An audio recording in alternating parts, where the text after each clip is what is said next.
3 वेळा सामूहिक ओंकार.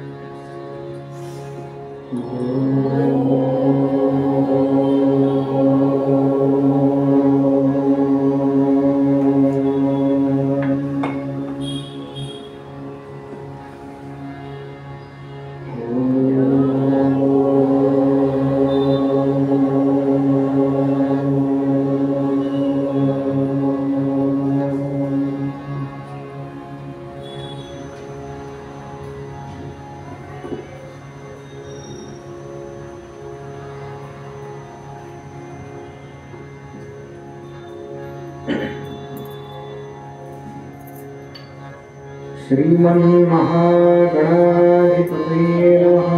श्री सरस्वती नमः. श्री गुरुभ्यो नमः. यदानन्दो गरंहन्ति सतां प्रत्युग्रसम्भवं तदानन्दे दयानन्दं भङ्गोदरपदाम्बुजम्. शारदा शारदाम्भोजवदना वदनाम्बुजे सर्वदा सर्वदास्माकं सन्निधिं प्रिया. नमस्तस्मै भगवते नारदाय महात्मने कामक्रोधविहीनाय ऋषीणां प्रवराय च. गुरुर्ब्रह्मा गुरुर्विष्णु गुरुर्देवो महेश्वरः.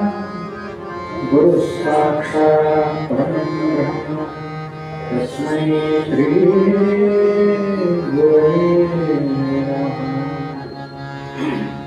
जयांसा जनी जन्मनामार्थधा जयाने वासनामार्थके जयांचामुखी सर्वदा नाम कीर्ति.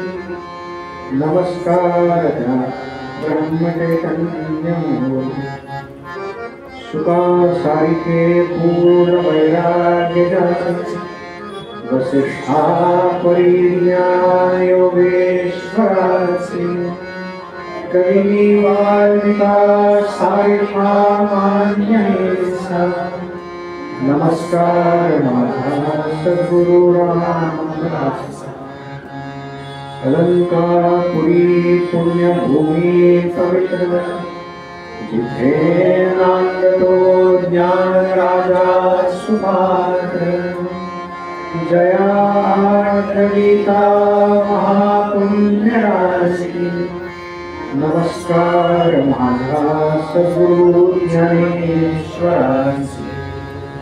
समचरण सरोजं सांद्र लीलाभुलाभं जगन्निहितपाणिं मण्डनं मण्डनानाम्.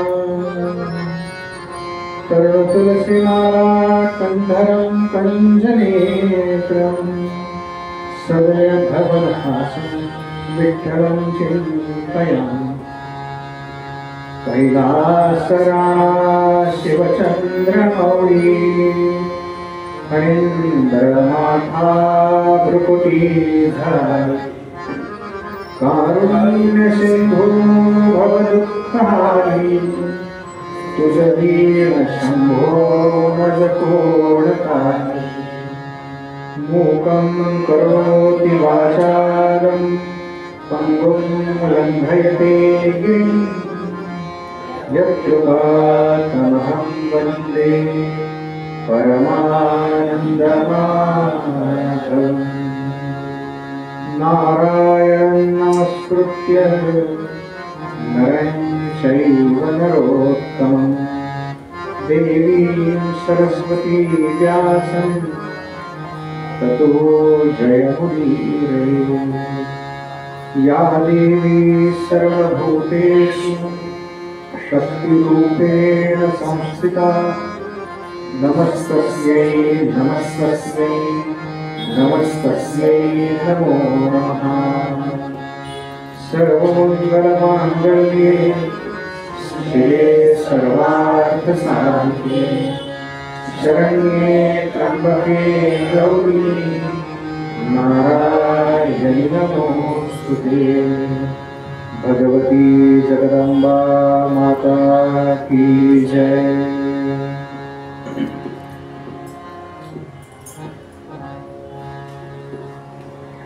आपण रोज वेगवेगळं भजन म्हणणार आहोत बरं का.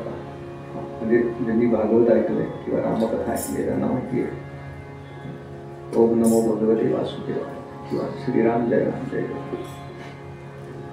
पण मुद्दाम देवी भागवताला रोज काय आई केव्हा प्रसन्न होते हो आपल्यावरती. आपली आई केव्हा खुश होते जेव्हा तिची आपण स्तुती करतो तेव्हा. म्हणजे साधं म्हटलं बटाट्याची भाजी छान झाली तरी आईला बरं वाटतं. ती कशी झाली हे तिलाही माहिती असतं बरं का. म्हणजे ती छानच झालेली असते असं मला वाटतं. असं आहे. त्यामुळे ही नेहमी म्हणत नाही बरं का आपण देवीची भजन देवीची म्हणून जरा लक्षपूर्वक ऐका. म्हणजे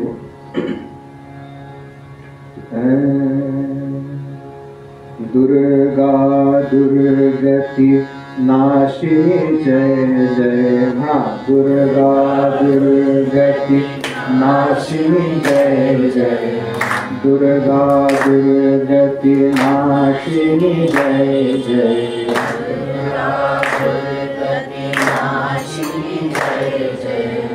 काल विनाशिनी तारिणी जय जय.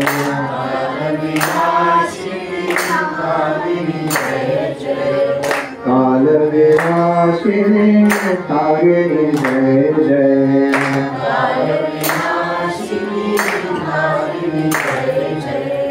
दुर्गा दुर्गति नाशिनी जय जय.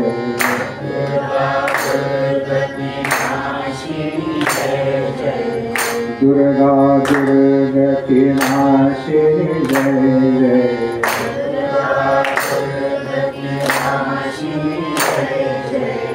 काल विनाशिनी तारिणी जय जय.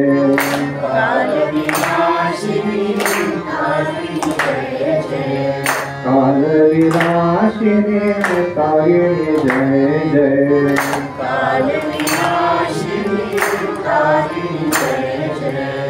उमा रमा ब्रह्माणी जय जय.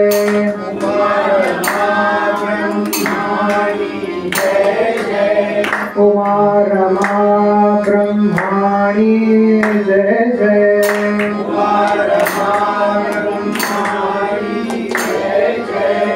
सरस्वती श्री राधे जय जय.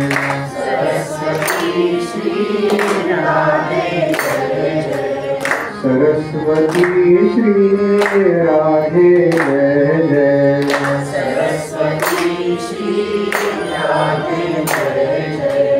उमा रमा ब्रह्माणी जय जय.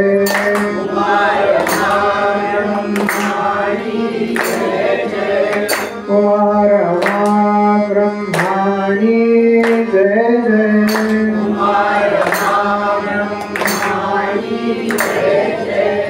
सरस्वती श्री राधे जय जय. सरस्वती श्री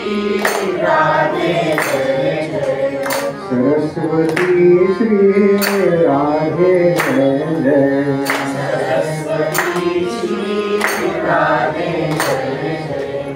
सरस्वती श्री राधे जय जय.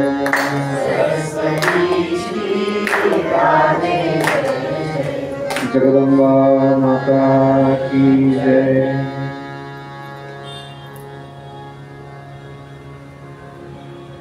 कथेकर्ता उपस्थित सर्व श्रोते साधक सज्जन तत्वचिंतक नामधारक कलावंत वैदिक याज्ञिक कीर्तनकार प्रवचनकार समाजातले विविध मान्यवर या ठिकाणी बसलेले अशा उपस्थित सर्वांच्या हृदयस्थ परमात्म्याला वंदन करतो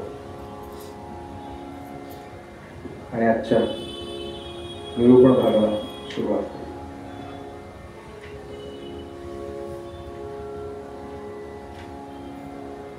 गेले 2 दिवस आपण पाहतो बरं का, देवी भागवत देवी भागवत देवी भागवत म्हणजे नेमकं काय.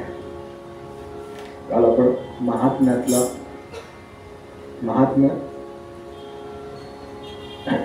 एका अर्थाने पूर्ण केलं असं म्हणता येणार नाही. कारण काय व्यास म्हणतात मला म्हणजे एकूण जे सगळं आहे तिचा विस्तार त्यातला 1% मला माहिती आहे हे त्यांनी लिहून काढले.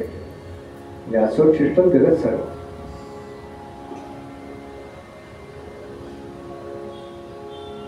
आणि काल आपण पाहिलं माऊली काय म्हणतात मातेवर, समर्थ काय म्हणतात दासबोध. आता वंदित वेदमाता श्री शारदा ब्रह्मसुता शब्दमूळ वाग्देवता माहं माया. जे मोक्षाचिया महामंगला जे सांगावी जीवनकळा ते सत्वरीला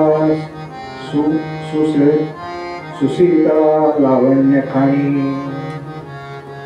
ऐसे बहुवेशे नटली माया शारदा एकली सिद्धीच अंतरी संचरी चतुर्विधा प्रकारे. नाही का मायाच नटली म्हणाली चतुर्विधा प्रकारे. कोणत्या प्रकाराने नटली माया हे ऐकायला फार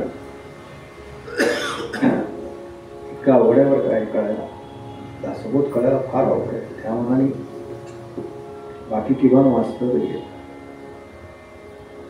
चतुर्विधा प्रकारे नटली असं. परा पश्यंती मध्यमा आणि वैखरी हे 4 प्रकार आहेत. वाणी 4 प्रकारची वाणी. परा पश्यंती मध्यमा आणि वैखरी. आपण सगळे जे बोलतो ना ते या वैखरी वाणीनं बोलतो. बरं कोणत्याही गोष्टीची सुरुवात म्हणजे जपाची आपण अध्यात्मातल्या गोष्टी बोलतोय त्याच्याबद्दल याची सुरुवात वैखरीनं करतात. बरं त्याच्याकरता माऊलींनी प्रमाण दिलं म्हणून ते म्हणाले हरिमुखे म्हणा हरिमुखे म्हणा हरिमुखे म्हणा हरिमुखे म्हणा. मुखानं फक्त हरी हरी हरी हरी एवढं करा वास म्हणाले. एवढं जरी केलं ना कारण परेमध्ये सगळ्यात वैखरीमध्ये सगळ्यात शेवट सांगितलं क्षमा करा. परेमध्ये पहिल्यांदा ते जाणवतं बरं का.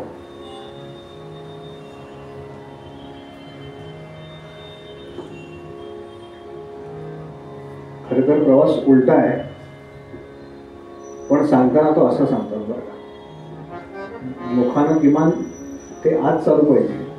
आत उतरण्याकरता आधी ते मुखानं चालू पाहिजे. तेव्हा मग ते वैखरीमधून मध्यमेतून पश्यंतीमध्ये आणि पश्यंतीमधून परेमध्ये उतरतं. परावाणीनं जग हा सर्वात श्रेष्ठ मानलेला आहे. कबीरदासजी म्हणाले आम्ही काही करत नाही. राम हमारा काम करे हम करे आराम. नाही का हे म्हणाले म्हणजे कुठनं चालू आहे अनुसंधान किती असतं इतकं पाहिजे बरं का. इतकं असलं तर मग ते कळतं बरं का. जे परमार्थाचे मूळ नातरी सद्विद्याची केवळ निवांत निर्मळ निश्चल स्वरूप स्थिती. हे कोणाच्या कृपेनं म्हणाय तर हे केवळ आणि केवळ त्या शारदेच्या कृपेनं होणार आहे. बरं, पूर्वीच्या काळी शिक्षण आपण जे शिकलो ना मराठी माध्यमातून, त्यात ग ग गणपतीचा, म म महादेवाचा असं होतं की नाही, आठवतंय? मग काय मध्ये एक म्हणाले गणपती आणि महादेव कोणी पाहिले नाही का, त्यांनी काही कोणीही पाहिलेलं नाहीये. मग आपण जे पाहतो ना ते वापरायला शिका. व्यवहारात आपण जे पाहतो ते वापरायला शिका. मग काय पाहतो म्हणाले, ग ग गवत पाहतो, म्हणून ग ग झाला गवताचा. मग त्याच्यानंतर एक पिढी आली बरं का शिक्षण क्षेत्रामध्ये, ते म्हणाले हे गवत बिवत आहे ना हे खेड्यांमध्ये, शहरांमध्ये कुठलं आलंय गवत. मग बघा शिक्षणात कसा बदल होत गेला. आपली श्रद्धास्थानं कशी पुसली गेली अगदी छोट्या छोट्या छोट्या छोट्या. अजूनही तुम्ही ते काय आपण लावतो ते बघा, काय म्हणतात त्याला, तक्ते. हा, तक्ते काढून बघा कसे बदल होत गेले. मग एक असा विचारवंत वर्ग उठला, तो म्हणाला हे ग ग गवताचा वगैरे नको, सरसकट सगळीकडे जे दिसतं ना तो ग ग गाढवाचा घेऊ म्हणाले. मग ग ग गाढवाचा असं शिकून जी पिढी मोठी होईल त्याला गाढवापासून गणपतीपर्यंत न्यायला किती कष्ट लागतील की.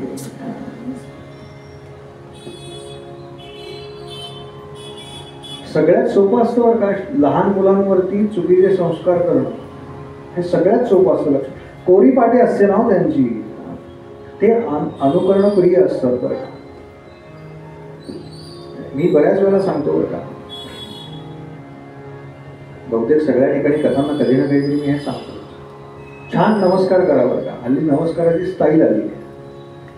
सिरियलमध्ये कसे करतात ते, आई वडिलांच्या गुडघ्याला हात लावायचा. बहुतेक त्यांना वाटत असं की आई वडिलांचे मेंदू इथे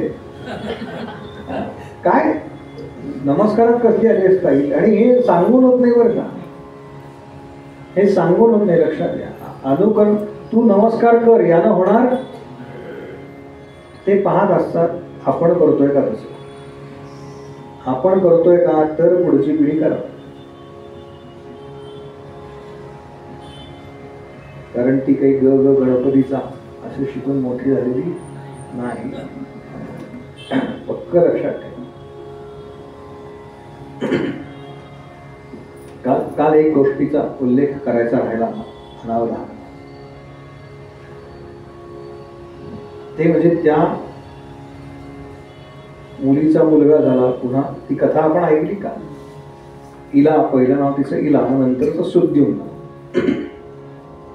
आणि शेवटी जेव्हा मी सांगितलं ना की भागवत श्रवण कर म्हणजे तुझं देवी भागवताचा पाठ कर म्हणजे ऐक, तर ते 5 वेळा सांगितले बरं. 5 वेळा. काल तो उल्लेख करायचा राहिला इथे. भागवतात आहे की तू 5 वेळा देवी भागवताचं आयोजन कर म्हणजे श्रवण कर बरं का. आयोजन अवघड आहे, त्याहीपेक्षा श्रवण अवघड आहे. त्याहीपेक्षा श्रवणाच्या ज्या पुढच्या पायऱ्या आहेत ना, श्रवण, मनन, चिंतन, निधिध्यास, आणि या निधिध्यासाच्या पुढे त्याचा अभ्यास, फार अवघड आहे बरं का. अवघड आहे की नाही का अभ्यास सध्या? मला माहितीच आहे. मुलांना खेळायला सांगा, काही अभ्यास सांगा, फार अवघड आहे.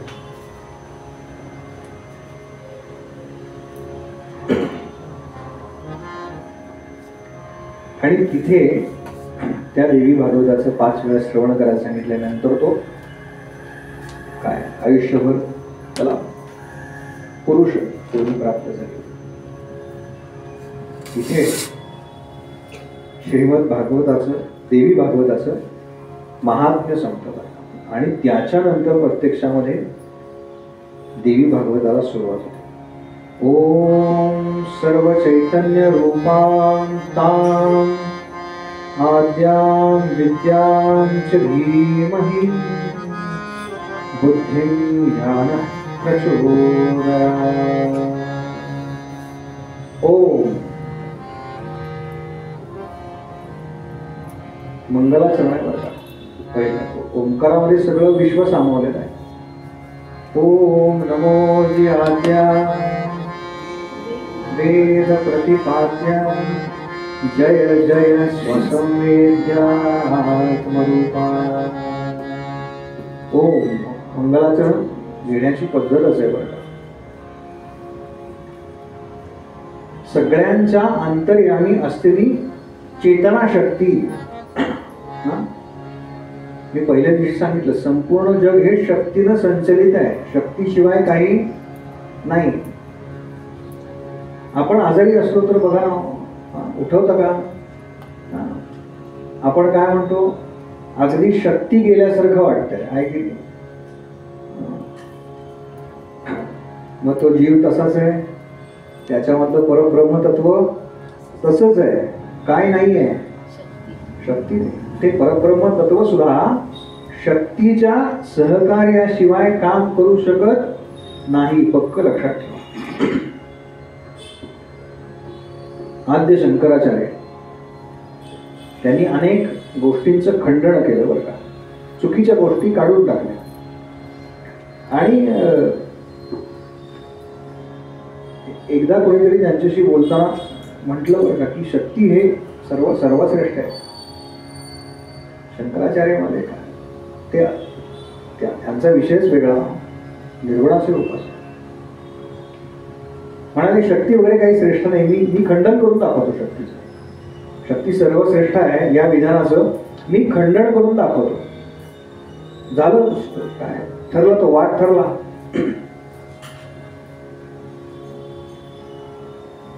आपल्या मठातून, काशीच्या मठातून शंकराचार्य निघाले. एकटेच होते. हातामध्ये कमंडलू, दंड. निघाले काही आता त्या गावात पोहोचणार जिथे हे सगळं ठरलंय. त्याच्या अलीकडे अचानक भोवळ येऊन पडले आणि उठताच येईल ना शंकराचार्य.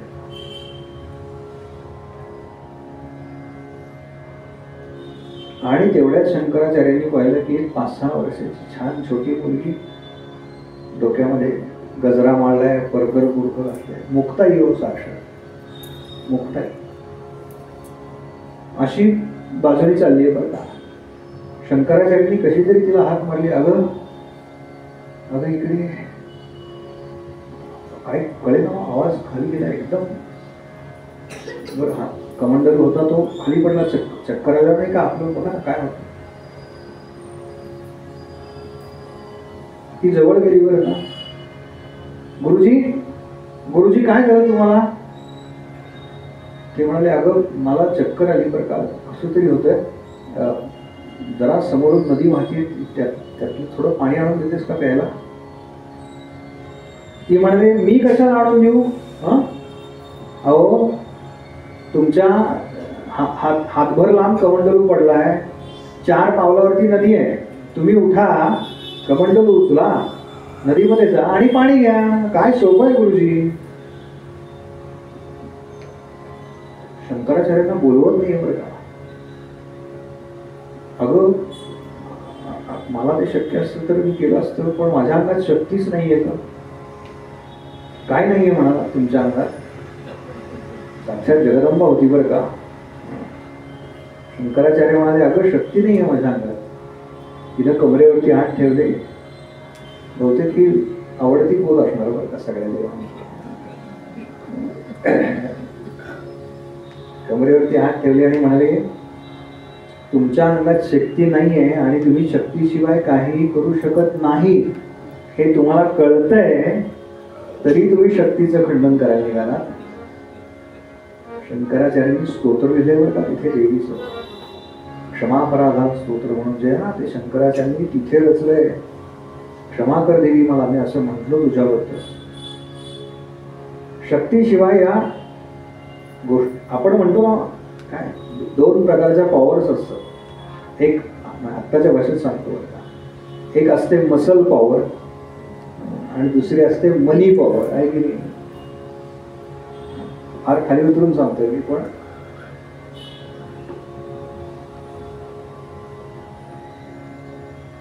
अशी जी आहे जगदंबा, ती काय करू? पहिल्या श्लोकात ते सांगितलंय बरं का. ती आमच्या बुद्धीला चांगल्या प्रकारच्या प्रेरणा देवो. कारण जशी प्रेरणा मिळेल तशी कृती घडते. चांगलं वागण्याकरता फार प्रयत्न करावे लागतात, नाही का? कॉलेजमध्ये गेल्यावर बाकीच्या ज्या गोष्टी मित्रांच्या बरोबर घडतात त्या काही शिकवाव्या लागत नाही. एकदा पावलं वळली तिकडे की आपोआप जमायला लागतात. चांगलं राहण्याकरता फार प्रयत्न करावे लागतात. याच्याकरता व्यास म्हणतात की ती आमच्या बुद्धीला फक्त आणि फक्त चांगल्याच प्रेरणा देव.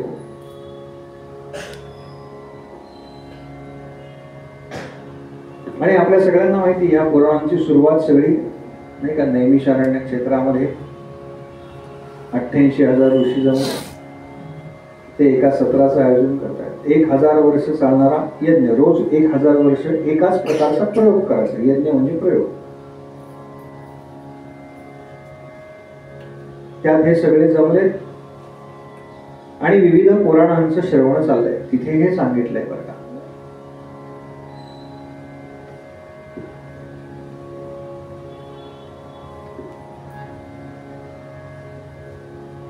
त्यांनी काय सांगितलंय बरं का, फार छान श्लोक आहे. म्हणाले, उत्तम प्रकारचं भोजन जेव्हा आम्ही करतो, दुपारच्या वेळेला यज्ञ झालं की दुपारी भोजन आहे, त्या भोजनामध्ये 6च रस आहेत म्हणा. पण कथा श्रवणामध्ये 3 रस अधिक आहेत बरं का. 9 रस सांगितलेत कथेमध्ये. म्हणाले, असं 9 रसांचं पान ज्या ज्या ठिकाणी आहे ते सगळं आम्हाला ऐकवा. आणि मग या सगळ्याला सुरुवात झाली.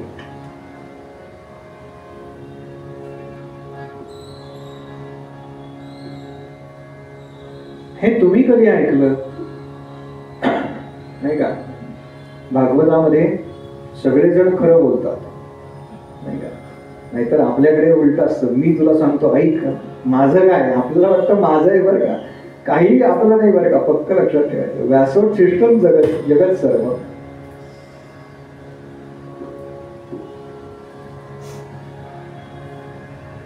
व्यासजींना हे कोणी सांगितलं नाही का? त्यांना काय असं आभाळातून नाही आलं, वेदांसारखं नाही हे आलेलं. व्यासांना कोणी सांगितलं. एक दिवस व्यास, वयाची जवळजवळ 60-70 झालेली आहे, आणि स्नानाकरता म्हणून नदीवरती चाललेले. आणि त्यांनी एका झाडावरती नुकतंच जन्माला आलेलं चिमणीचं पिलू पाहिलं. चिमणा चिमणी त्या नुकतंच अगदी त्याला अंड फोडून ते बाहेर आले बरं का. छोटीशी चोच आहे अगदी, आणि ते पाहतच राहिले त्याच्याकडे. तो चिमणा काय बाहेर जातोय, काहीतरी शोधतोय, खायला आणून देतोय, त्याला थंडी वाजतोय म्हणून पंखानी काय झाकतोय. मग ती चिमणी बाहेर जाते, त्याला काहीतरी खायला घेऊन येते. आणि व्यास म्हणाले, अरे हे किती छान आहे एकदम.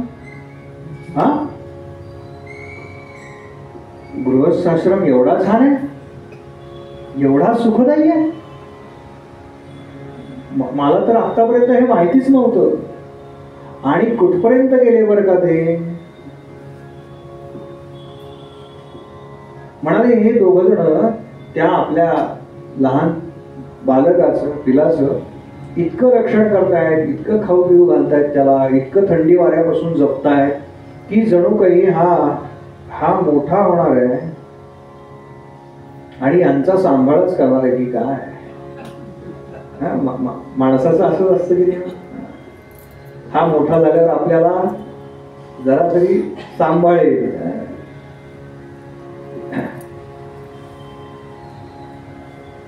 आई आणि मुलाचं नातं असंच सांगितलंय बरं का. आम्हाला नाही विचारलं तरी चालेल असं जेव्हा आई म्हणते तेव्हा तिची अपेक्षा असते याचा अर्थ विचारावा. बाप आणि मुलीचं नातं याला फक्त अपवाद आहे बरं का. बापाला जन्मापासूनच माहिती असतं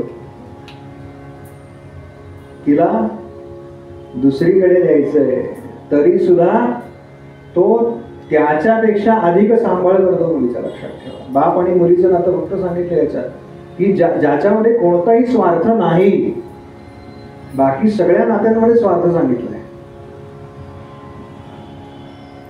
म्हणाले वृद्धापकाळी हे ज्याला आता भरवतायत ना त्याचा विवाह होईल, त्याची पत्नी येईल आणि वृद्धापकाळी यांची सेवा करेल असं वाटतंय का या चिमणा चिमणीला? इथपर्यंत गेलेत व्यास. आणि त्या चिमण्याला किती आनंद होत असेल ते तो जेव्हा आपल्या मुलाला मिठी मारतो ना, पुत्र स्नेह, तेव्हा त्याला किती आनंद होत असेल. आणि एकदम त्यांना आठवलं बरं का, वेदांमध्ये सुद्धा सांगितलंय की ज्याला पुत्र आहे त्यालाच मोक्ष मिळतो. पुत्र म्हणजे अपत्य, कारण बाकी पुढचं जे सगळं कर्म आहे ते पुत्रानं करायचं आहे. म्हणजे जो पुत्रहीन आहे त्याला काही मोक्ष प्राप्ती नाही, स्वर्ग प्राप्ती नाही. आणि वेदांचं असं वचन आहे की पुत्र प्राप्तीशिवाय मनुष्य आपल्या पापातून मुक्त होत नाही.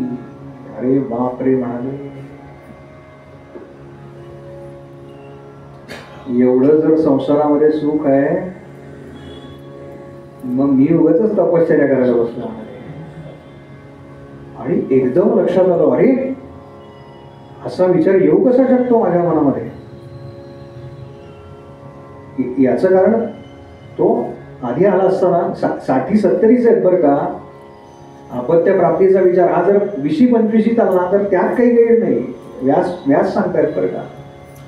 पण 60ला जर हा विचार मनामध्ये शिवला ना तर मग जे काही सांभाळलंय सगळं नाही का, ऋषींनी तपश्चर्या केली आणि काय इंद्राला अप्सरा पाठवली.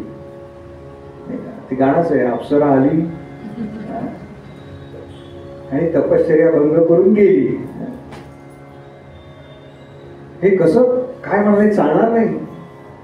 पण ज्या अर्थी माझ्या मनामध्ये हा विचार आला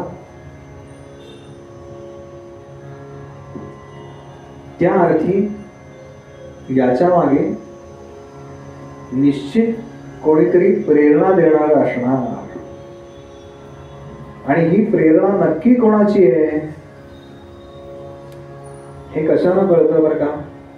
हे ध्यानानं कळतं, तपश्चर्येनं कळतं. म्हणून व्यास मेरू पर्वतावरती गेले तपश्चर्या. आणि लक्षात घ्या, जेव्हा आपला शिष्य अडचणीत आहे तेव्हा धावून जातात ना त्यांना सद्गुरू म्हणतात. व्यासांचे गुरु कोण? नारायण नारायण नारायण नारायण नारायण. आणि नारद महाराज तिथे पोचले. नुसते पोचले नाहीत बरं का. नारद काय करतायत, अखंड भगवंतांचं स्मरण करताय. कसं करताय? साईच्या मुखातून ऐकतंय.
रमारमणा नारायण रमारमणा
सागर गोविंदा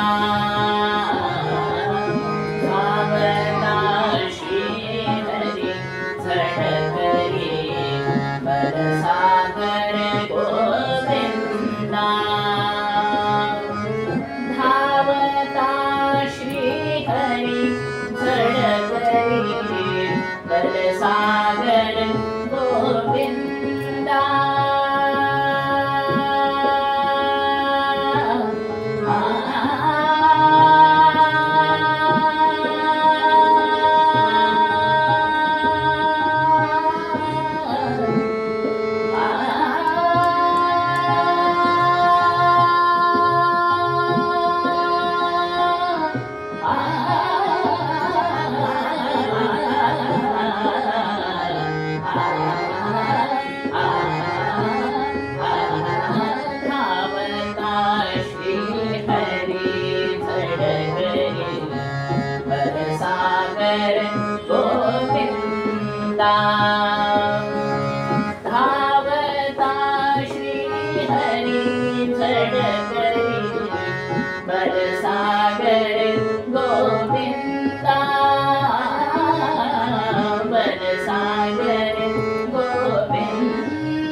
गोपाल कृष्ण भगवान की जय, गोपाल कृष्ण भगवान की जय, गोपाल कृष्ण भगवान की जय। घ्या फोटो.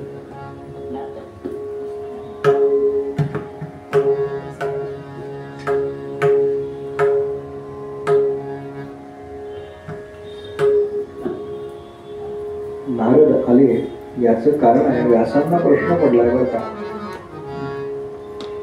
उगाच नाही आलेले. व्यासांना प्रश्न पडलाय नेमकं शरण कोणाला जायचं नाही का. अशी प्रेरणा ज्या अर्थी झाली आहे त्या अर्थी कोणीतरी असणार ना. मग गणपतीला शरण जायचं, विष्णूंना शरण जायचं, महादेवांना शरण जायचं का, अग्नीला शरण जायचं का, इंद्राला शरण जायचं. कुणामुळे ही प्रेरणा झाली आहे. अशी विधावन स्थिती झाली आहे बरं का. म्हणून नारद आले. झालं नारद आल्यावर काय, नारदांचं सगळीकडे स्वागत आहे. देव, दानव आणि मानव सगळीकडे स्वागत असणारे एकमेव पत्रकार. सगळीकडे याच म्हणतात, उद्या काय छापतील आपल्याबद्दल ना काही सांगता येत, म्हणून सगळीकडे स्वागत करतात. आणि तोच प्रश्न त्यांनी नारदांना विचारला. म्हणाले देवर्षी, मला असा प्रश्न पडलाय, नक्की मी कोणाला शरण जाऊ, वद जाऊ कोणाला शरण, करील जो हरण संकटांचे.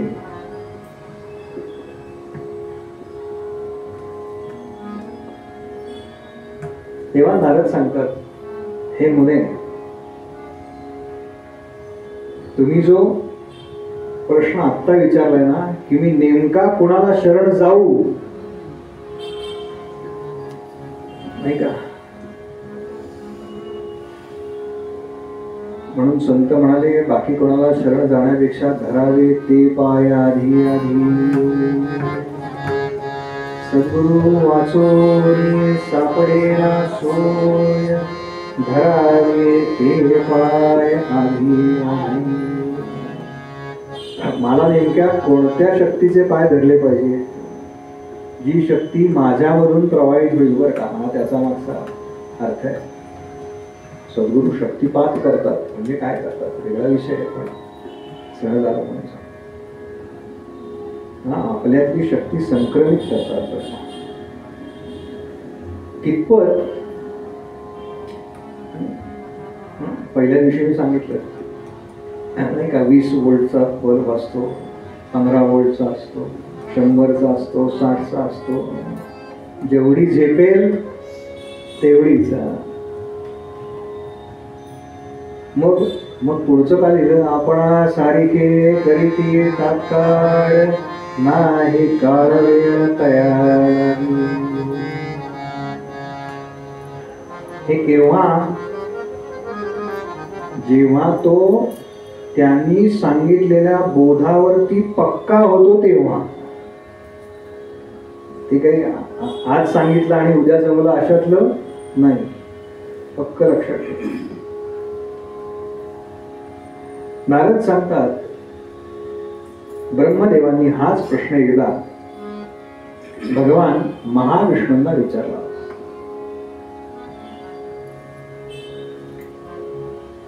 ब्रह्मदेव गेले महाविष्णूंचं दर्शन घ्यायला.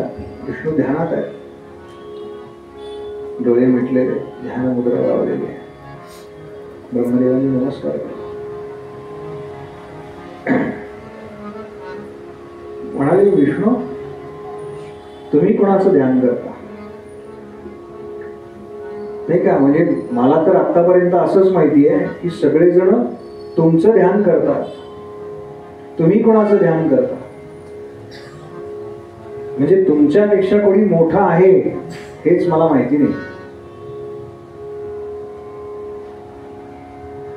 याचं कारण, माझी निर्मिती कोणापासून झाली, मी तुमच्यापासून निर्माण झाला. आपल्याला माहिती आहे ब्रह्मदेवांची नाही का, महाविष्णू असे छान पहुडलेत शेषावरती, त्यांच्या नाभी कमलामधून एक कमळ वर आलंय, त्या कमळावरती पाहिला ना आपण तो फोटो. म्हणाले त्यामुळे मला असं माहिती आहे की तुम्हीच सर्वश्रेष्ठ आहात. तुम्ही कोणाचं ध्यान करता याचं कारण तुमच्याच प्रेरणेमुळे सूर्य नाही का रोज उगवतो, रोज मावळतो, वारा वाहतो, तुमच्याच प्रेरणेमुळे वाहतो. आणि शिवसुद्धा यथाकाळ सगळ्याचा संहार करतात. हे कुणामुळे करतात तर महाविष्णू तुमच्यामुळे करतात. अहो सगळे देव दानव मानव यांची रचना तुम्हीच तर केलेली आहे. मी निर्माता जरी असलो तरी मी निमित्त मात्र आहे. मलाच तुम्ही निर्माण केलंय, त्यामुळे हे मी जग सगळं निर्माण करू शकतो. तेव्हा तुम्ही कोणाचं ध्यान करताय?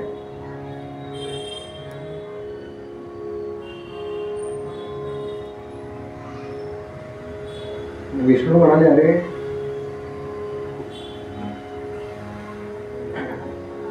मी त्या आदिशक्तीचं ध्यान करतो. याचं कारण म्हणाले ती जर नसेल तर तू कोणत्या ताकदीनं ह्या सृष्टीची निर्मिती करू शकणार आहेस? ती जर नसेल तर कोणत्या ताकदीनं मी सृष्टीचं पालन करू शकणार आहे? आणि ती जर नसेल तर कुणाच्या जीवावर ती शिव या सगळ्याचा संहार करू शकणार आहे? सांग मला. अरे मी जर परिपूर्ण असतो ना, महाविष्णू सांगतायत बरं का, मी जर परिपूर्ण असतो तर म्हणाले लक्ष्मी बरोबर वेळ घालवायचा सोडून दैत्यांना मारायला धावलो असतो का? म्हणाले नाही ना. छान विलासी आयुष्य जगलो असतो, पण ते काही माझ्या हातात नाही. तुला काय वाटतं म्हणाले विष्णू? दैत्यांबरोबर युद्ध करताना मला फार बरं वाटतं. विष्णू सांगतायत ब्रह्मदेवाला मला फार बरं वाटतं. तुम्ही सगळे म्हणाले बाहेर बसून बघता, मार मला खावा लागतो प्रत्यक्षात. म्हणाले हे सगळं विलासी आयुष्य सोडून कोण असे म्हणाले अवतार घेईल? कधी म्हणाले मी वराह झालो, कधी कूर्म झालो, कशा करता झालो? मला छान वाटतं का म्हणाले वराह व्हायला? आवडेल का आपल्याला? आवडेल? हो म्हणा, नाही तर नाही. ज्यांना आवडेल त्यांनी हो म्हणाले. फार काही वाईट वाटून घ्यायचं नाही. आपण सगळेजण हे झालो बरं का. आपण कधी वराह झालो, कधी कूर्म झालो, कधी दास झालो, कधी माशी झालो, कधी आळी झालो बरं का. आणि भगवंताला वाटलं जरा याच्याकडनं काहीतरी करून घ्यावं म्हणून त्यानं आपल्याला या घटामध्ये टाकलं बरं का. नाही का, घट बसतात ना, काहींना त्या घटात, काहींना या घटात.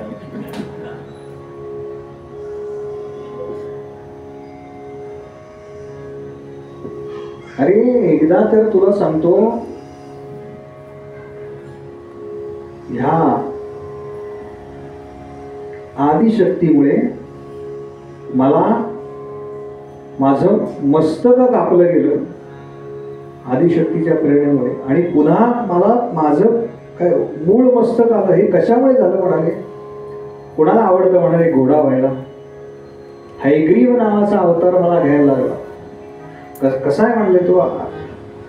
मग मुख जे आहे ना ते घोड्याचं आहे आणि शरीर माणसाचं आहे, असा अवतार आहे तो. का असं असं आवडतं का म्हणाले? मुख वेगळं. नरसिंह अवतार मी काही माझ्या मर्जीने घेतलाय का? नरसिंहांनी देवीची आराधना केल्याचा उल्लेख आहे बरं का, शक्तीची. तो काही मला बरं वाटतं म्हणून घेतलाय? नाही म्हणाले. मी सुद्धा परावलंबी आहे, मी तिच्या अधीन आहे. असं सांगितलं आणि एकदम प्रश्न विचारला ऋषी. तुम्ही आता बोलताना म्हणालात की भगवान महाविष्णूंचं मस्तक उडून पडलं, कुठलं? आणि घोड्याचं मस्तक हैग्रीव अवतार, ते काय आहे ते सांगा. नाही का, पटकन आपल्याला ती कथा काय आहे ती सांगा. म्हणून त्या कथेला प्रारंभ झाला. एकदा म्हणाले भगवान महाविष्णूंचं आणि एका दैत्याचं फार मोठं युद्ध झालं. 10,000 वर्ष एवढा कालावधी दिला. एवढा कालावधी काही आपल्याला पचत नाही. 1000 वर्ष तरी पचतो का? बायबल काढून बघा. बायबलमध्ये सुद्धा 1000 वर्षाचं आयुष्य सांगितलंय बरं. म्हणजे त्या काळात तेवढी आयुष्य होती बरं का. आता ती कमी कमी कमी कमी कमी कमी झालेली आहे. आणि भगवान काय त्या दैत्याला मारल्यानंतर भगवान महाविष्णू दमले. 10,000 वर्ष युद्ध चालले. नवरात्रीचे उपवास असतील त्यांनी बघा. आपण फक्त 9 दिवस करतो. त्यात सुद्धा सकाळी खिचडी, दुपारी रताळ्याचा खीस, संध्याकाळी काय बगर आमटी, आणि एवढं सगळं करून त्रास होऊ नये म्हणून रात्री मँगो मिल्कशेक. मस्तानी. शनिवारवाडा जवळच आहे त्यामुळे मस्तानी आठवली यांना बरं का. उपवासामध्ये खरं तर वजन कमी व्हायला पाहिजे.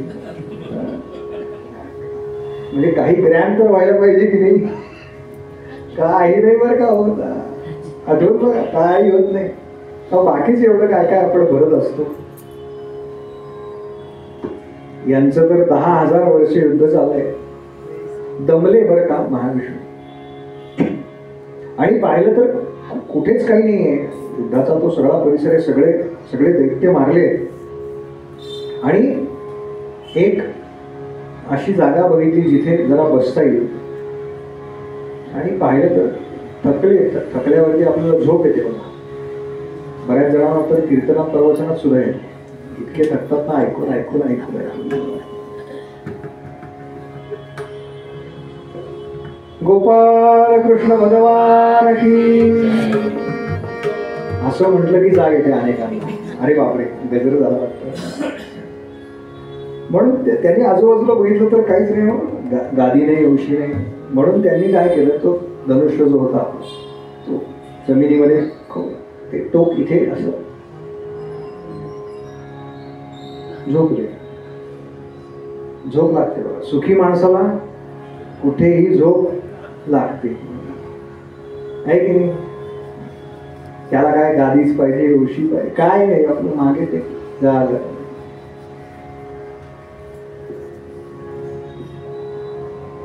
दहा 10,000 वर्ष झोप नाही हो. काय गाढ झोप लागली असेल विचार करा. आणि सगळेजण आता जमा झाले. महाविष्णू कुठे आहेत, महाविष्णू कुठे आहेत, महाविष्णू कुठे आहेत. कारण एका मोठ्या यज्ञाचं आयोजन केलं होतं. यज्ञाला प्रत्यक्ष ती देवता पूर्वी हजर होत असे. त्यांच्याकडनं नियोजन व्हायचं बरं का. आत्ता सारखं नाही. गुरुजींनी सांगितलं 1 किलो तूप आणा. आपण आणतो 1 किलो बरं का. काढतो पाऊणच त्याचं हवनाला. थोडं राहू दे म्हणाले, नंतर मागितलं तर देऊ. कशाला? ते काय घरी घेऊन नाही जाणार आहे. ते तुमच्याकरता चाललंय बरं का. आपल्या कल्याणाकरता चाललं असतं बरं काय सगळं. हे पक्क लक्षात ठेवा. पक्क लक्षात ठेवा. झालं. महाविष्णू आपल्या स्थानावरती नाही आहेत म्हणून सगळे देव, ब्रह्मदेव आहेत, शिवजी आहेत, इंद्र आहे, वरुण देवता आहेत, या सगळ्याच्या देवता आहेत. या सगळ्या भगवान महाविष्णूंचा शोध घेत घेत घेत घेत घेत घेत तिथे आल्या जिथे भगवान महाविष्णू त्या धनुष्याच्या टोकावरती झोपलेले मान ठेवून.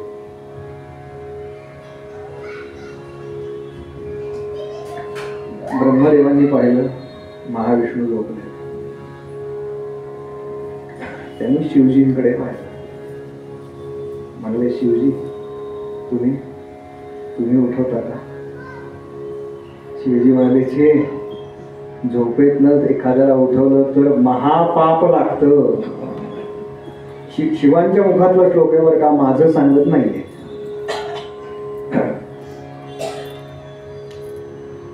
एक कीर्तनकार होते.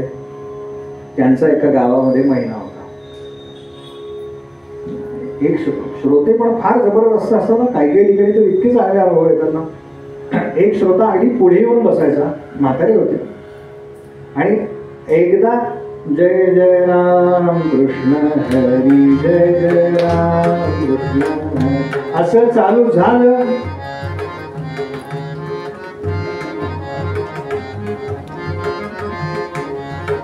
पहिल्या जय जय राम कृष्ण 2 ओळी झाल्या की झोपायचे. बरं पुढे बसलेले श्रोते असतात ना, त्यांच्याकडे लक्ष जातं बरं का. आमचे एक बुवा तर फार कडक आहेत. ते एकदा एका जय जय राम कृष्ण हरी, जय जय राम कृष्ण हरी म्हणा. जय जय राम कृष्ण हरी, जय जय राम कृष्ण हरी, जय जय राम कृष्ण हरी, जय जय राम कृष्ण हरी, जय जय राम कृष्ण हरी,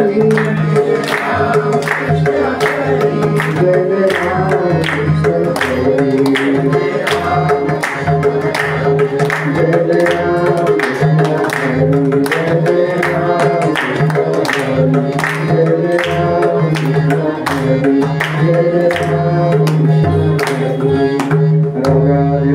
प्रभु रामचंद्र भगवान की जय. एकदा आमचे बुवा होते बरं का, चांगला बसले होते. एक बाई होत्या त्या समोर बसून. काही जण असतात बघा, पाय हलवत असतात सारखे, पुढे बसतात असं असं चालू होतं. ते त्यांनी विचारलं बरं का भर प्रवचनात, काय ऐकत आहेत काय ते बुवा, चुकीचंच आहे म्हणजे असं करणं सुद्धा. हे काय चाललंय तुमचं? त्या घाबरल्या होतं. ते रामदेव बाबांनी सांगितलंय असं असं केलं की 30 काळे होतात. ते म्हणाले तुमचं हे पाहून माझे पांढरे व्हायला लागले म्हणाले भर प्रवचनात. काय कसं बस अहो, काही नियम पाळले पाहिजे की नाही. फक्त आम्ही ह्यांनी पाळायचे बरं का, इकडच्या त्यांनी काही नाही. त्यांनी वाटेल तसं वागायचं नाही चालणार. मनाच्या तोडून ओढी श्रवणी बैसावे आवडी, घडीने घडी काळ सार्थक करावा समर्थ. हे जेव्हा करतो ना किंवा काय पाय हलवतो तेव्हा मन तिथे असतं बरं का, ते कथेत नसतं. लक्षात ठेवा. हे सगळं बाजूला ठेवा आणि कथेला बसा. म्हणून शेजारी कोणी झोपलं असेल ना, त्याला अजिबात उठवायला जाऊ, तो उठेल बरोबर. शिवजी म्हणाले मी नाही, पाप लागेल म्हणाले, ते पण भोगावं लागेल. त्यांना माहिती ना सगळं. पाप म्हणजे भोगल्याशिवाय पर्याय नाही. जसं चांगलं भोगायचं तसं वाईटही भोगायचंच आहे. काय करूयात काय करूयात काय करूयात एवढ्यात तिथून वाळवी चालली असं म्हणतात, किंवा तिथे निर्माण केली. काही ठिकाणी असा उल्लेख आहे याच्या संदर्भ ग्रंथामध्ये. तिथे ब्रह्मदेवांनी वाळवीची निर्मिती केली. वाळवी म्हणजे पाहिलंच ना, हा माहिती आहे वाळवी? नाही तर मला वाटलं वाळवी म्हणजे परेश मोकाशीचा तो सिनेमा आहे ना. वाळवी तयार केली बरं का, आणि त्या वाळवीला सांगितलं की जरा धनुष्याचा खालचा भाग कुरतडून. वाळवी लाकूड खाते ना. सगळ्यात पहिला अटॅक काय करते? लाकडावरती करते. लाकूड खा म्हणजे ते खाली असं असं झालं की जाग येते बघा माणसाला. ती साधी नाही आहे बरं का. तिचा वेदांचा अभ्यास झालाय असं सांगितलंय वाळवीचा. ती म्हणायची आम्ही नाही, हे पापकर्म आहे म्हणाली. ब्रह्मदेवांना म्हणाली तुम्ही मला निर्माण केलं असतं तरी ठीक आहे, पण हे पापकर्म आहे एखाद्याला उठवणं. म्हणाले मला हे भोगायला लागेल, याच्या बदल्यात मला काहीतरी द्या.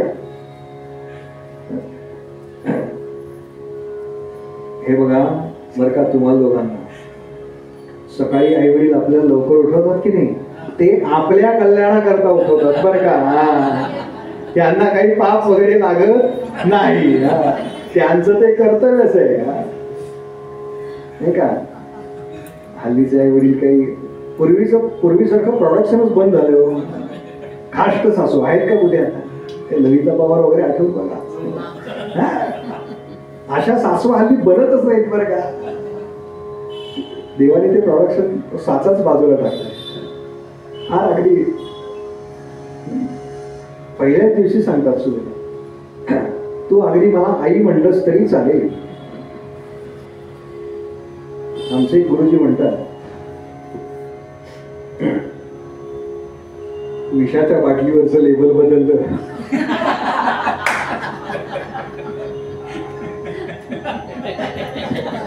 माझे शब्द नाही त्यांचे आहेत. आतला पदार्थ बदलतो का म्हणे, काय उगेच आपलं मला आई म्हणू दे की सासूबाई, तिलाही सवय व्हायला पाहिजे. तेव्हा ब्रह्मदेव म्हणाला की यज्ञ ज्या वेळेला होतो तेव्हा यज्ञाच्या आजूबाजूला जे काही सांडलेलं असतं ना, आपण तीळ टाकतो, सातू टाकतो, भात, त्या हवेली द्रव्य जे टाकतो, ते जे काही आजूबाजूला सांडेल ना, तर तो सगळा भाग जो आहे तो मी तुला देतो यज्ञातला. म्हणून आपल्याकडे जेव्हा यज्ञ वगैरे होतो ना तेव्हा ते उचलत नाही बघा लगेच. गुरुजी सांगतात आज उचलू नका, उद्या. आपण झाडत नाही त्या दिवशी बघा, ते काय फडक्याने जवळ करतो कारण पाय लागू नये. पण हे कोणाचं आहे प्रत्यक्षामध्ये, ते तो त्यांचा हवीर भाग आहे बघा, ह्या कीटकांचा, वळवी, मुंग्या यांचा हवीर भाग आहे.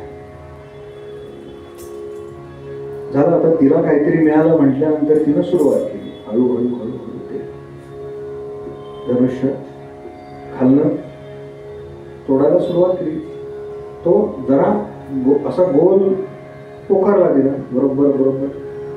शेवटचं जेव्हा अगदी बारीक टोक राहिलं होतं ते जेव्हा त्या वाळवीनं पोखरलं तेव्हा ते एकदम टक्कन तुटलं.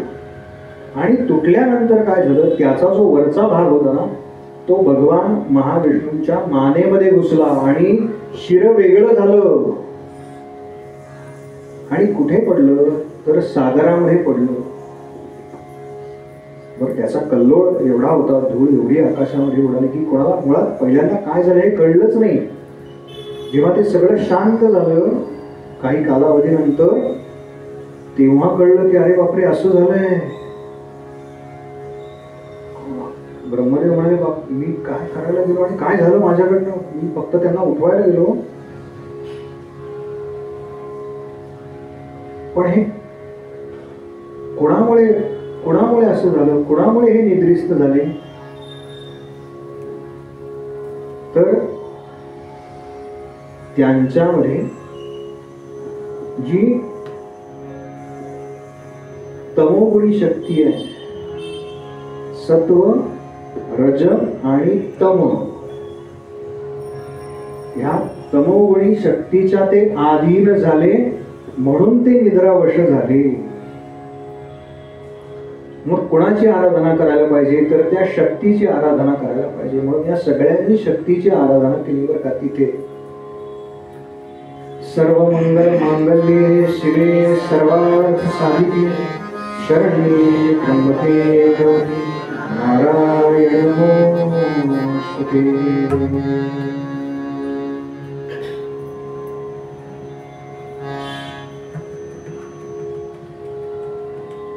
आणि माता प्रगट झाल्या.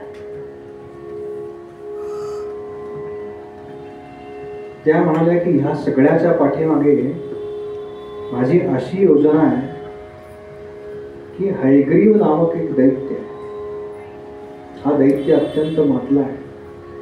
तेव्हा त्याला संपवण्याकरता दुसरा हयग्रीव तयार होणं गरजेचं आहे. तेव्हा तुम्ही काय करा, अश्वाचं शिरकलम करा आणि ते ह्या विष्णूंच्या धडावरती बसवा, कारण तो हयग्रीव त्या प्रकारचा आहे. झालं. लगेच तिथल्या एका अश्वाचं शिर काढलं, विष्णूंच्या शरीरावरती बसवलं आणि मातेनं सांगितलं बरं का की हयग्रीव अत्यंत उन्मत्त झाला का, त्यानं माझ्या बीज मंत्राचा जप केला. मी प्रसन्न झाल्यानंतर मला त्यानं वर मागितलं की माझा मृत्यू फक्त आणि फक्त हयग्रीवाकडनं होऊ दे, दुसऱ्या. मी त्याला तसा आशीर्वाद दिला तर त्यानं काय केलं, त्यानं सगळे हयग्रीव संपवले. काय, कारण आता मारणारं कोणी नाही ना. एकदा हायग्रीव संपवले की दुसरं कोणी नाही, माझ्याशिवाय दुसरं कोणी नाही. माझा मृत्यू कोणाकडनं मागितला आहे? त्यानं हायग्रीवाकडनं. सगळे हायग्रीव त्यानं संपवले आणि आता एकटा तो या सगळ्यावरती राज्य करतोय. देवांना त्रास देतोय, बाकी सगळ्यांना त्रास देतोय. मग तिथे या हयग्रीव भगवंतांचं आणि हयग्रीव राक्षसाचं मोठं युद्ध झालं.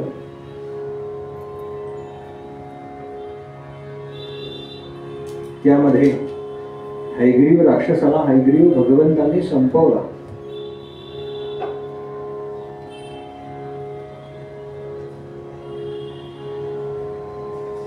ही कथा सांगून झाली आणि तेव्हा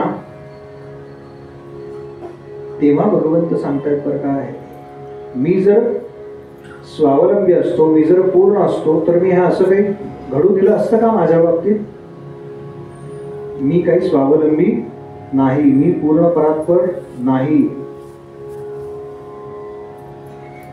माझ्यावरती सुद्धा त्या भगवतीचा प्रभाव आहे.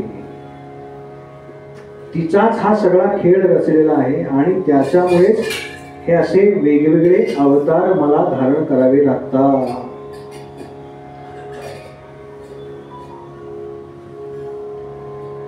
ऐक, अजून एक कथा सांगतो त्या संदर्भात. त्या कथेकडे जाऊ, पण क्षणभर नाम घेऊ. जय जय भवानी माँ, अम्बा भवानी माँ.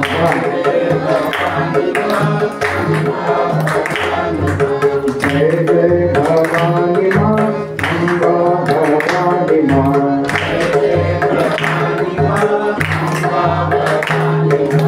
देवी भवानी माँ, दुर्गा भवानी माँ.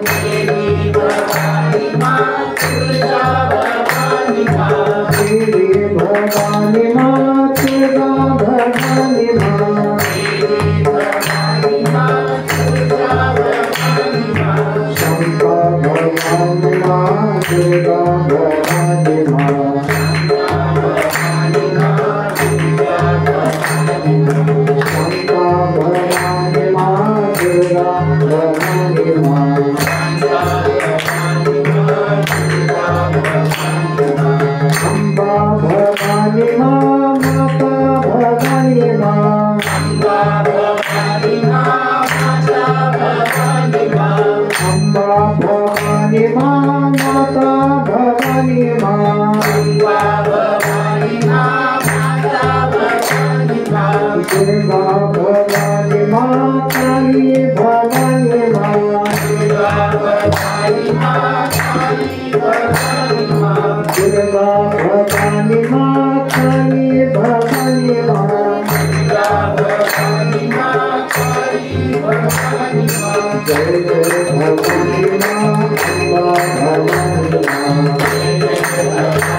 भगवती जगदम्बा माता की जय. अजून एक कथा सांगतो. भगवान महाविष्णू शेषावरती होते आणि त्यांच्या कानामधून दोन राक्षस, मधु आणि कैटभ, हे तयार झाले. ब्रह्मांडाची रचना व्हायची बरं का, सृष्टीची रचना व्हायची. फार फार फार पूर्वीच्या कथा चालल्या.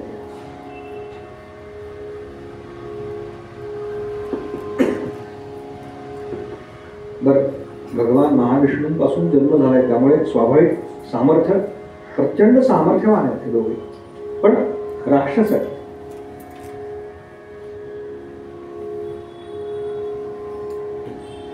सगळ्यांना त्रास देत सुटलेत बरं का. आणि त्यांच्या असं लक्षात आलं की आपल्या त्रासाला लोक काय करतात, घाबरतायत बरं का. एखादा घाबरायला लागला की नाही आपल्याला, की आपण जास्त करतो बघा, नाही का. जोपर्यंत काय शेरात 1.25 शेर भेटत नाही तोपर्यंत त्याचं चालू असतं बघा गुरुगुरु. एकदा कळलं की हा आपल्यापेक्षा सरस आहे, मग तो लगेच म्याव, नाही का, लगेच मांजर होतो त्याचं.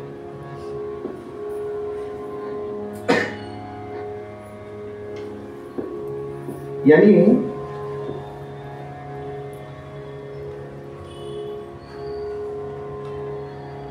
या दोघांचे लक्षात आलं बरं का, की हे जे सगळे जण आहेत ना, हे कोणाशी ना कोणाशी तरी तपश्चर्या करतायत.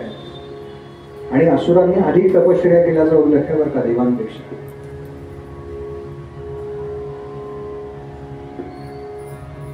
एक दिवस हे आकाश मार्गाने फिरतायत तेव्हा यांच्या कानावरती जगदंबेचा जो बीज मंत्र आहे एम, तो कानावरती पडला. आणि सरस्वतीचं बीज आहे बरं. त्या मंत्राचा जप यांनी सुरू केला, दीर्घकाळ जप केला.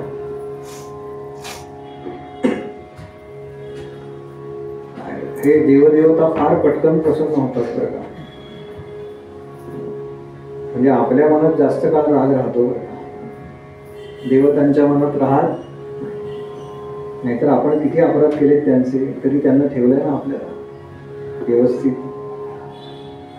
एक साधू होता तीर्थयात्रेला, ठीक आहे होता काय, या धर्मशाळेत उतरायचं, त्या धर्मशाळेत उतरायचं, त्या धर्मशाळेत काय असेल ते मिळेल काही शिदा तर उघडायचा, खायचा, झोपायचा.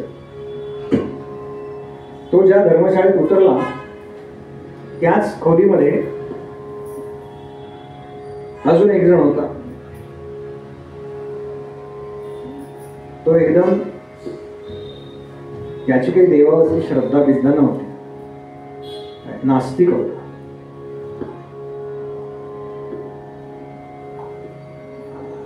यानं आपण काय समोरचं होतं ते उघडलं, भाकरी उघडली, खायला लागला. तो जो समोरचा होता ना नास्तिक, तो म्हणाला मलाही भूक लागली, मला देतोस का जरा अर्धी भाकरी. हा म्हणाला देतो, पण तू रामनाम घे, 108 वेळा जप कर रामनामाचा, तुला देतो. तो म्हणला छे रामनाम वगैरे काही, मी काही भक्त विकत नाही, देव काही नाही, देव मानणारच मी नाही. तो म्हणला मग तुला मी जेवायला देणार. बघा आपलं कसं असतं, मग तुला मी जेवायला देणार नाही. झालं, यानं काय होतं ते सगळं संपवलं बरं का. पाणी मी प्यायला झोपला आणि रात्री कोणीतरी हात लावला, उठवलं. यांचं जे आराध्य होतं ना ते आले होते माझ्यासमोर. काय रे म्हणाले, तू हा तुझ्या शेजारी झोपला आहे, तू याला जेवायला दिलं नाहीस. तो म्हणाला अहो तो त्याचा देवावर विश्वास नाही आहे, त्याची देवावर श्रद्धा नाही आहे, त्यानं कधी रामनाम घेतलं नाही म्हणून मी त्याला काही जेवायला दिलं नाही. ते म्हणाले रे त्यानं रामनाम घेतलं नाही, त्याची श्रद्धा नाही, त्यानं कधी वारी केली नाही, तरी तो जिवंत आहे ना, त्याला रोज मी देतोय ना म्हणाले खायला, तू एक दिवस दिलं तर काय बिघडलं, एक दिवस दिलंस तर काय बिघडलं म्हणाले. असं असतं बरं का, देव फार पटकन प्रसन्न होतात. आपली तेवढी तत्परता पाहिजे, तेवढी आर्जव पाहिजे. इथे आग लागायला लागते बरं का. इथे जेव्हा पेटतं ना तेव्हा ते सहज साध्य होतं. सरस्वतीच्या बीज मंत्राचा जप केला, प्रसन्न झाले. म्हणाले काय काय वर हवाय. ते म्हणाले आमचा मृत्यू आमच्या इच्छेनुसार हो. म्हणजे आपण मरणाची इच्छाच करायची नाही का, अमरत्वच मागायचं होतं, फक्त वेगळ्या. प्रत्येक असुरांनी वरानंतर हेच मागायचं, तपश्चर्यानंतर एवढंच मागितलं बरं का, आम्हाला अमर करा, नाही का. जगात कोणीही अमर नाही. जे जे उपजे ते ते नासे, नासिले ते पुनरपी दिसे, हे घटिका यंत्र जैसे परिभ्रमेगा. ज्ञानेश्वरी. पर्यायच नाही बरं का, पर्यायच नाही. झालं वर तर दिला, आता काय यांच्या इच्छेप्रमाणे ना सगळं. मग काय सुरू झालं, सगळ्या देवतांना त्रास देऊन झाला. इंद्राला त्रास दिला, वरुणाला दिला, एक एक एक एक एक एक सगळ्या देवतांना त्रास देऊन झाला. आता यांना काय त्रैलोक्याचे सम्राटच झाले तो एका अर्थाने. आणि पाहिलं तर कमळावरती ब्रह्मदेव बसले. ब्रह्मदेव काय आपण पाहिले, ब्रह्मदेव दाढी वाढली, वय फार आहे ब्रह्मदेवांचं.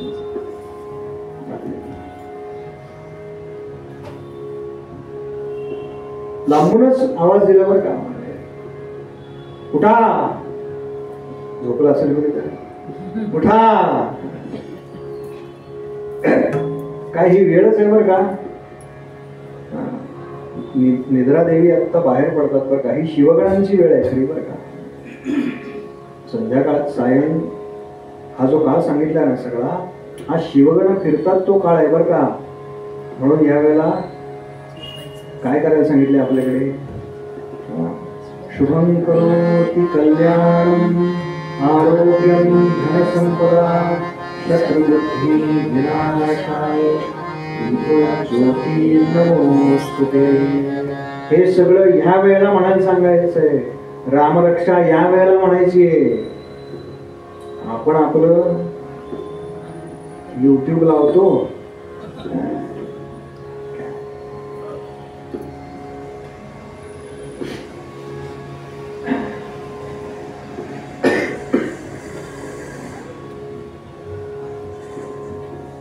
ब्रह्मदेव घाबरल्यावर का म्हणजे आपण काय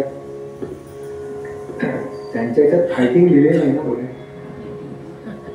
फायटिंग नाही कुठे. तिकडनं गुप्त झाले असं म्हणतात. आणि महाविष्णूंकडे महाविष्णू ध्यानात आहेत तेव्हा अरे बापरे म्हणाले आता तर उठवलंच पाहिजे. मागच्या वेळेला उठवले, आवड आले तर काय ना, म्हणून स्तुती केली बरं का. काय स्तुती प्रिय आहे सगळ्यांना. मला बरंच वाटतं बरं का, मला चांगलं वाटतं. फक्त मी लक्षात ठेवलं पाहिजे, सावध असलं पाहिजे बरं का, फार सावध असलं.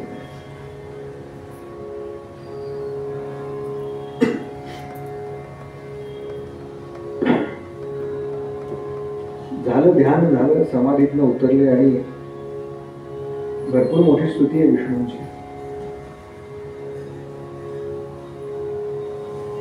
आणि विष्णू ध्यानावरती आले, पाहिलं तर समोर ब्रह्मदेव. स्थानावरती आले, पाहिलं समोर ब्रह्मदेव. काय म्हणाले, काय झालं, काय असे असे दोन राक्षस जे तुमच्यापासूनच निर्माण झाले, त्यांनी देवीची आराधना केली, तप केलं, आणि आता ते त्याचा परिणाम म्हणून अधिक उन्मत्त झालेले, तेव्हा ते मला मारायला निघाले. हो काहीतरी करा. हा संवाद चालू असताना ते दोघं समोर येऊन हजर. ब्रह्मदेवाला म्हणाले, हा इथे लपून बसलायस काय, याच्या आश्रयाला आलास का, आमच्याशी युद्ध कर नाहीतर हार मान्य कर. दोन्ही हात असे डोकर घे, असा उल्लेख आहे बरं का. आणि मी हारलो, मी हारलो, मी हारलो, मी तुमचा सेवक आहे एवढं म्हणाले, आम्ही तुला सोडून देऊ. ब्रह्मदेव म्हणाले, मला तर काही शक्य नाही, यांना विचारा म्हणाले. विष्णूंकडे पाठवलं. विष्णूंना हेच म्हणाले बरं का, तू एकतर आमच्याशी युद्ध कर नाहीतर हार कबूल कर. विष्णू काय हार कबूल करणार लेखतो. ठीक आहे म्हणाले, युद्ध करतो. झालं. आता हे दोघं जण आहेत आणि भगवान महाविष्णू एकटे. या दोघांमध्ये काय व्हायचं, एक जण युद्धाला यायचा, तो दमला की दुसरा यायचा. हे एकटेच ना. परत हा दमला की परत तो जायचा विश्रांतीला, एक तासभर झोपून येतो म्हणाले, पहिला परत. असं चालू आहे बरं का त्यांचे. असं किती वर्ष चाललं? असं 5000 वर्ष चाललेलं आहे. एक विष्णू आपले 5000 वर्ष लढतायत बरं का. आणि हे आलटून पालटून दमले विष्णू. विष्णू म्हणले थांबा म्हणाले, टाइम प्लीज, टाइम प्लीज. काय हो काय? अरे म्हणाले तुम्ही दोघांना लढताय, मी एकटाच लढतोय. युद्धाचे काही नियम आहेत ना, असं नाही म्हणाले चालणार. काहीतरी मला थोडी तरी विश्रांती मिळाली पाहिजे. हे बघा, धर्मानं असं सांगितलेलं आहे. धर्म असं सांगतो की जो थकलेला आहे, ज्याला विश्रांतीची गरज आहे, त्याच्याबरोबर युद्ध करू नये. तो पुन्हा काय विश्रांती घेऊन पुन्हा जेव्हा युद्धाला तयार होईल ना, तेव्हा त्याच्याबरोबर युद्ध करावं, नाही का? महाभारताचं युद्ध 18 दिवस चाललंय, आपल्याला माहिती आहे. पण कसं चाललंय? रोज नाही चाललेलं बरं का, सलग नाही चाललेलं. आज युद्ध, उद्या विश्रांती, परत युद्ध, परत एक दिवस विश्रांती, असं 18 दिवस चाललंय बरं का. कारण वेगळं आहे त्या सगळ्याचं. कारण तिथे कुरुक्षेत्रावरती प्रेतांचा खचच एवढा पडला होता, तो बाजूला करायला एक दिवस घ्यायचे बरं का. आणि दुसऱ्या दिवशी पुन्हा एकमेकांच्या छावण्यांमध्ये जायचे. कोणाला काय लागलंय, औषध वगैरे पाहिजे का? रणांगणावर आल्यावरती शत्रू, इतर वेळा फार चांगले वागतायत ते. झालं. आणि विष्णू विचार करतात बरं का, ते दमले पण म्हणाले का असं होतंय यांचं? ज्या अर्थी हे एवढा उन्मत्तपणा करतायत, एवढे मला त्रास देत आहेत, त्या अर्थी नक्की यांच्यावरती जगदंबेची कृपा आहे. म्हणून ध्यान लावलं आणि ध्यानामध्ये जगदंबा समोर आली.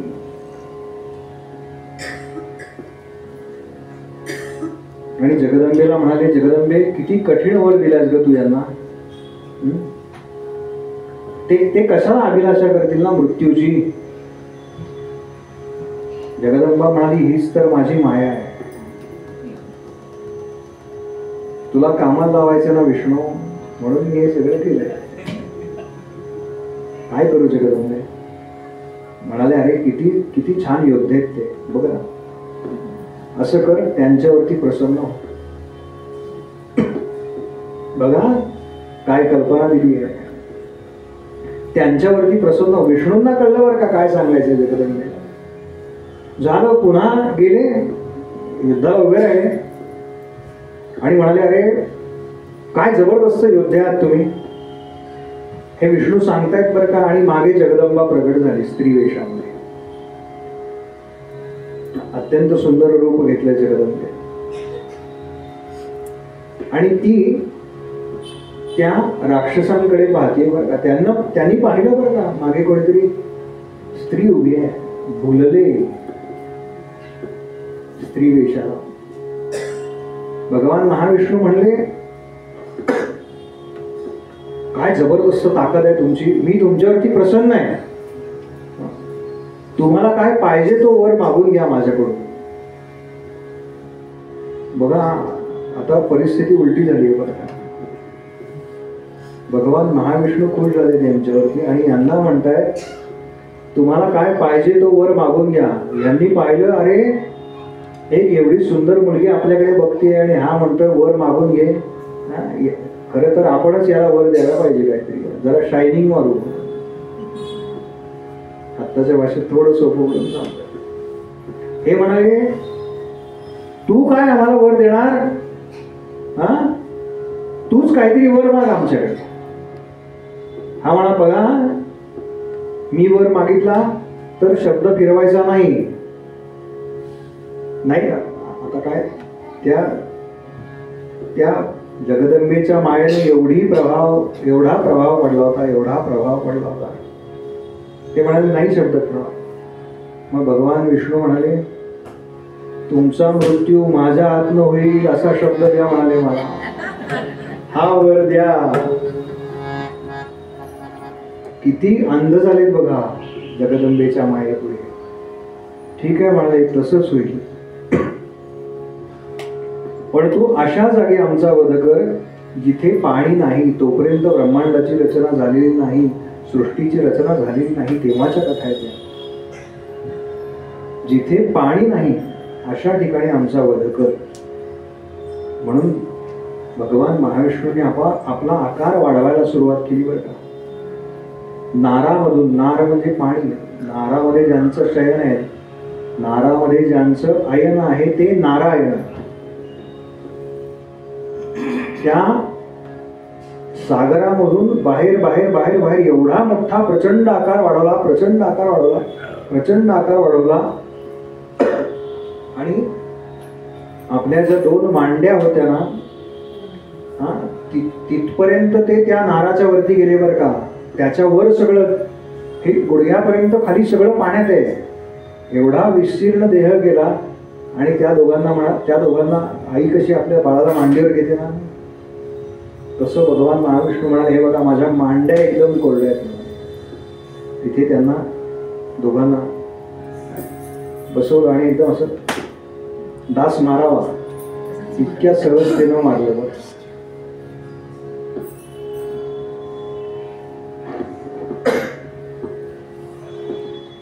अशी म्हणाली ती माया आहे, अशी ती जगदंबा आहे. तेव्हा नारद सांगतात, व्यास महर्षी तुम्ही त्या जगदंबेची उपासना करा. आणि व्यासांनी जगदंबेची उपासना करायला सुरुवात केली. व्यासांनी जगदंबेची उपासना काय केली हे आपण उद्या बरोबर संध्याकाळी 6 वाजता पाहणार आहोत. आरती करू, प्रसाद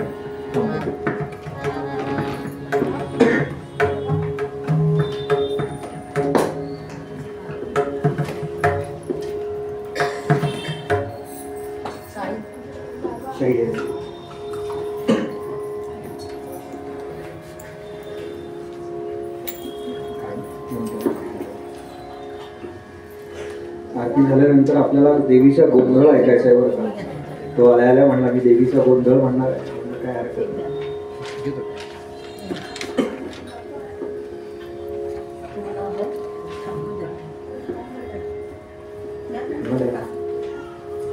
बघा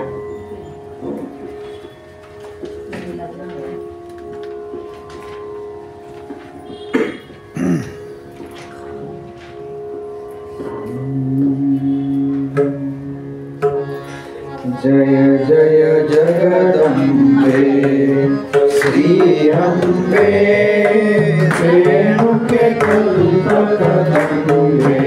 जय जय जगदंबे अनुपम स्वरूपाची तुझी घाटी पुण्य नसे या सृष्टी. तुझं समरूप दुसरे परमेशी चरिता झाला कष्टी. शिरस रस रसना वदन कुटी दिव्य सुलोचन दृष्टी. सुवर्ण रत्नांच्या श्री मुकुटी बहुमती रवि शशि कोटी. गजमुखी दुर्गसविरे हे रम्बे मंगल सकलारम्बे. जय जय जगदम्बे श्री अम्बे रेणुके कल्पकदम्बे.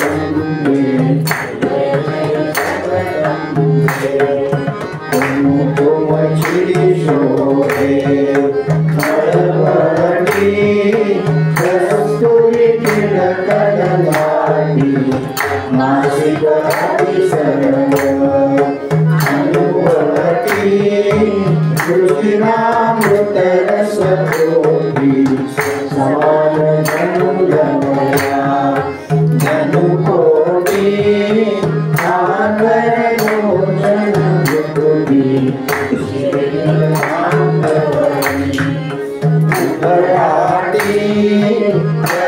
कर्नाटकची घाटी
जय जय